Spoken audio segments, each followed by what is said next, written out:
All right. Then what are you playing tonight, Q? I'm playing "Breathe" by Breaking Benjamin for all of my emo kids. All right. Stage is yours, Q. Thanks for being here. Thank you.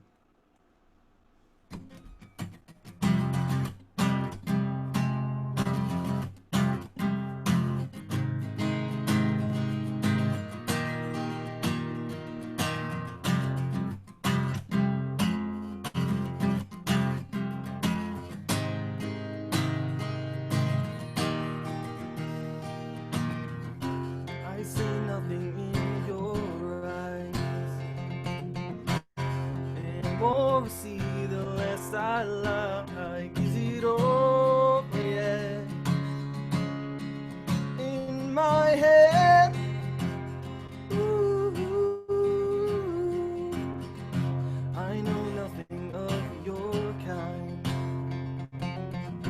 and it won't reveal your evil mind. Is it over yet?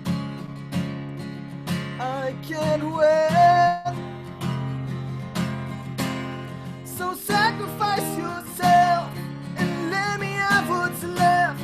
I know that I can find the fire in your eyes. I'm going all the way.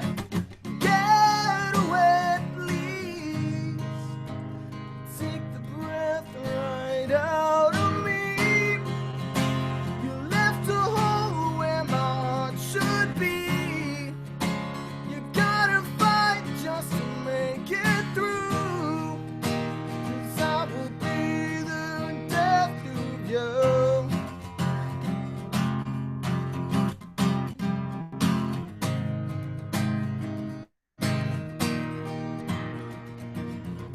This will be all over soon.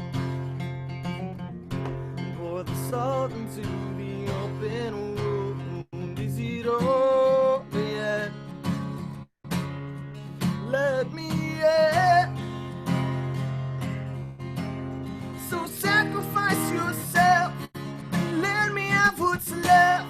I know that I can find the fire in your eyes. I'm going all the way.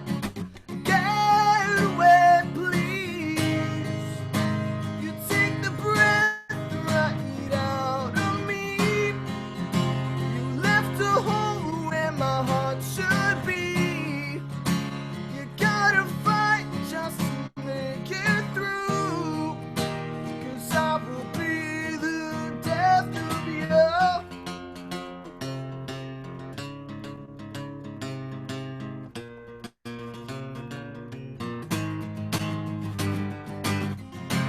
I'm waiting, I'm praying, realize, starting.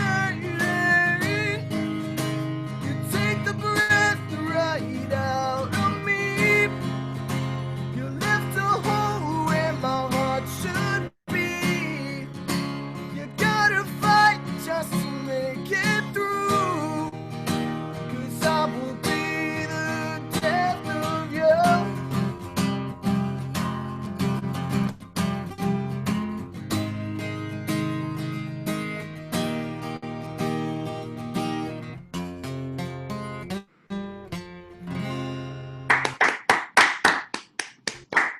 There it is. Quentin, so why Breaking Benjamin? Why did you pick that song? Um, their composition for their songs has always interested me.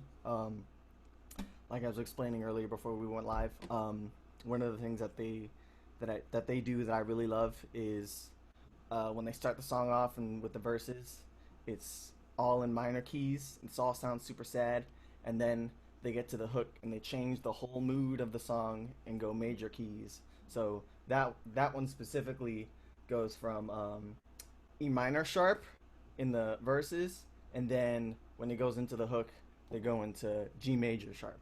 Um, so yeah, when I first heard them, I never heard anybody else doing that. So that's one of the things that gravitated me towards them. Awesome. Deliva, we're going to start with you here. Your feedback for your man Quinton.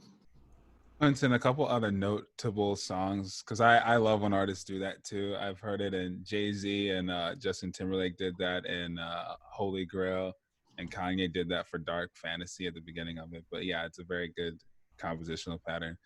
Q, I, it's hard for me to compliment you too much because every time I see and hear you play, I'm like, dang it, just when I thought I was getting better, I need to, completely kill that impression. This kid is something else. And your level of talent is extremely aspirational.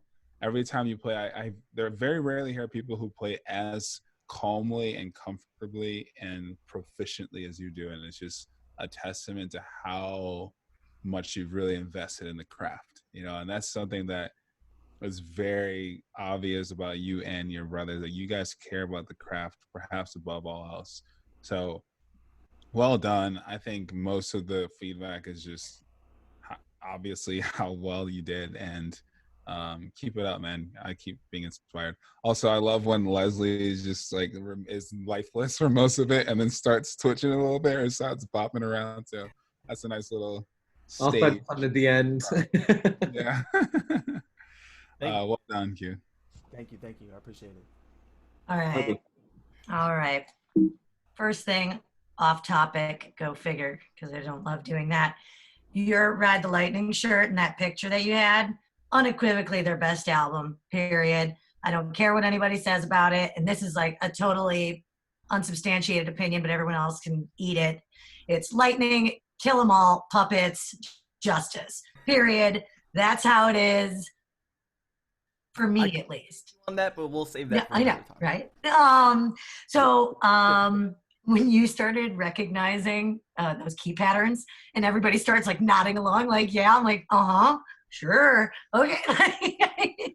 So, in a less proficient way of describing what you said you liked so much about them and what deliver. I just put an R on the end of it. Deliver, my bad. What I call that is building a narrative through tempo. And in my opinion, I'm sure you guys can agree, that does.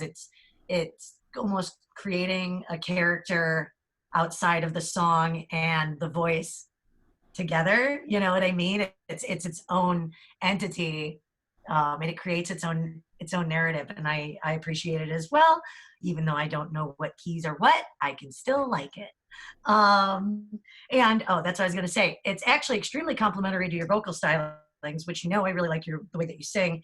I was surprised though, because last week when you were hitting all of those high notes, I was surprised that I saw you stumble just a little bit on some of those peaks. It still sounded good, but I was surprised because last week you were just like climbing K2 with that crap. And I expected you to just like rip this up. Also, is this considered emo? For I think a lot of people, I believe. Okay. Yeah, I mean, there's not every emo band is like gonna sound exactly the same. It did in 2002. Breaking Benjamin was one of those bands that kind of one of the bands that like started that movement. Okay. Yeah, no, and like I said, I'm not trying to be disingenuous by saying that. I educate me, you know what I mean? I just didn't, I obviously fell out of my emo range around the aforementioned 2002, and everything sounded very similar. All right, Barbie, thank you. I'm going. You. Thank you. Thank you again for being here. Thanks, Kira. Appreciate you playing.